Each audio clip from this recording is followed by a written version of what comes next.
What's up nerds? Today the other bucket and I wanted to show you a very special and unobtainable DS Lite.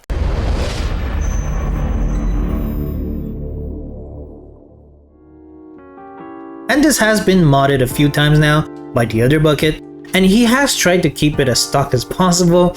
And as you can see, he's using the Arctic white shell, which he had from a previous model, and honestly, all things considered, it is still in a fairly good condition. It is sturdy and fairly clean, aside from the fingerprints of course. And you can tell it is clean by looking at the rubber nubs here and seeing that they are not that discolored. It still has all of the original screws and even the original stylus. That said, there are a few things that make this special. Things that the other bucket has worked on over the years. And some of the mods done on this was before the modding scene for the DS had become super popular. I mean, it was always quite popular, but not as popular as it is today. And the other bucket had to come up with his own USB-C solution, so he manually soldered the wires next to the original charge port, so that both the USB-C and the original charging port worked. Of course, if one is plugged in, there won't be any room for the other to plug into, so there's no worry about having both of them at the same time, which would most likely cause damage. But in case one of the charge ports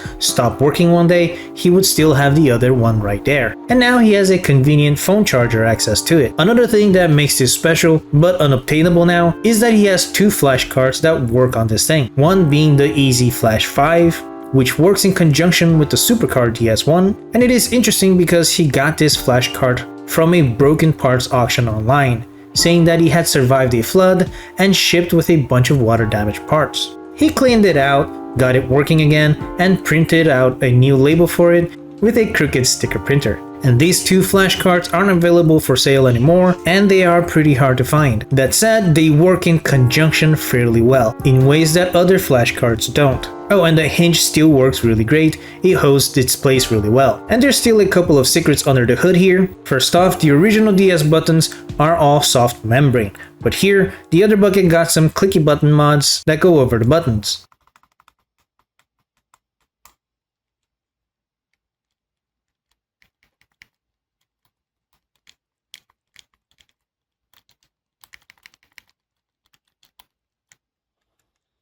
So you give this the same feel as the buttons on the DSi.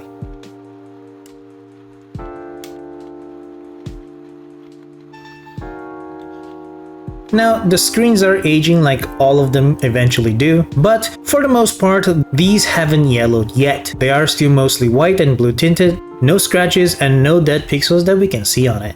And of course that doesn't make it special, but just thought we'd mention it cause it's nice. And what are you seeing here is the OS for the Supercard DS1. And it doesn't show any artwork, but it does list the ROMs in alphabetical order.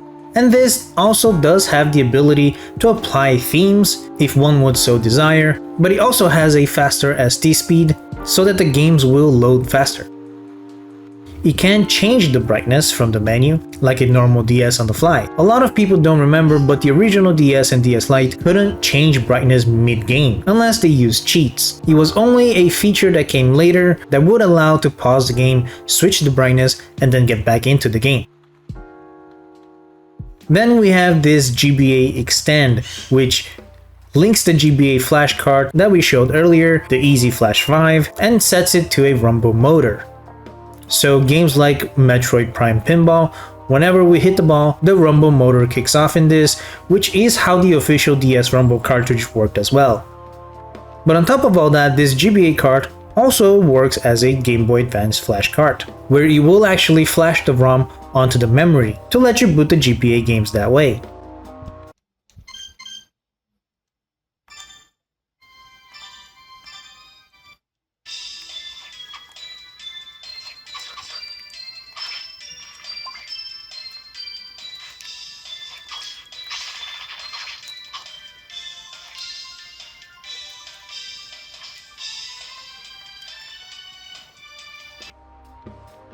Now, one of the features under the hood that we haven't mentioned yet is the GBA Accelerator DS, which is now unobtainable, but what it is a hardware mod that replaces the crystal on this device, which controls the clock speed of the CPU.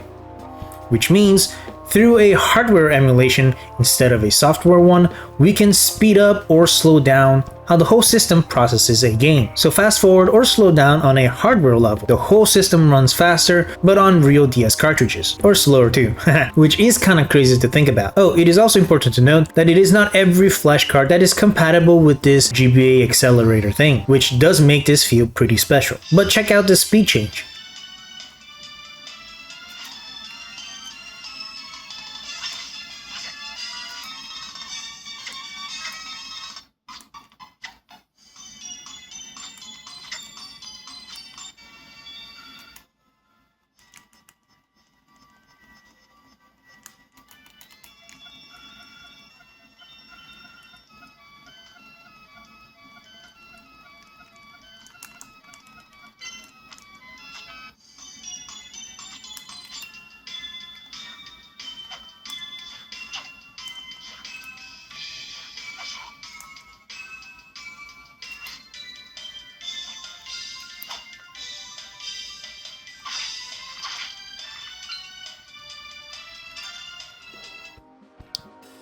So it is either 50% slowdown or 1.7 times the normal speed, to help with the things like loading screens or grinding through Pokemon Gen 4, stuff like that. Which is cool because obviously speeding up is not something you can do with the actual official cartridges on normal native hardware. But another thing that is not possible in native hardware is that we can have this in-game menu like this, which is neat. Because you can do some interesting things like changing the brightness on the fly, like we had mentioned before, and I know that doesn't sound like a big deal, because that should have been a standard feature. And look at this, it has in-memory save states, which is definitely not common in most hardware mods, so it's really cool and unexpected that this flash card allows for that. It just saves the games in RAM. And as mentioned before, through this flash card, we can make GBA games boot from the bottom cart, and not just have it as a rumble motor.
Oh, and by the way, Good Boy Galaxy, go buy this. It is a relatively new Game Boy Advance game, and it's fantastic. Anyway, the Game Boy Advance games work natively with the DS, so whenever you load one onto RAM, in this, it just plays perfectly like any Game Boy Advance game, integer scaling and all. It feels and works great. Also, you can tell from the blinking light here that that's when the other bucket is activating the fast forward.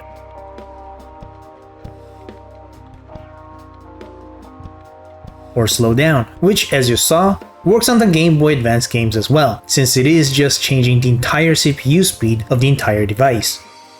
Oh, and one last thing. This, of course, does all the standard ROM loading stuff too, loading cheats, loading several games, but will have a perfect compatibility because we are on the original hardware. And also, the other bucket has gotten some questions regarding whether the CPU oscillator results in draining more battery if it's running all the time, and it has been tested by others before, and it is safe to do. But since the batteries for the DS are super old nowadays, probably over 15 years now, and if they're not that old, it's most likely third-party or fake ones nowadays. But here, the other bucket made his own battery.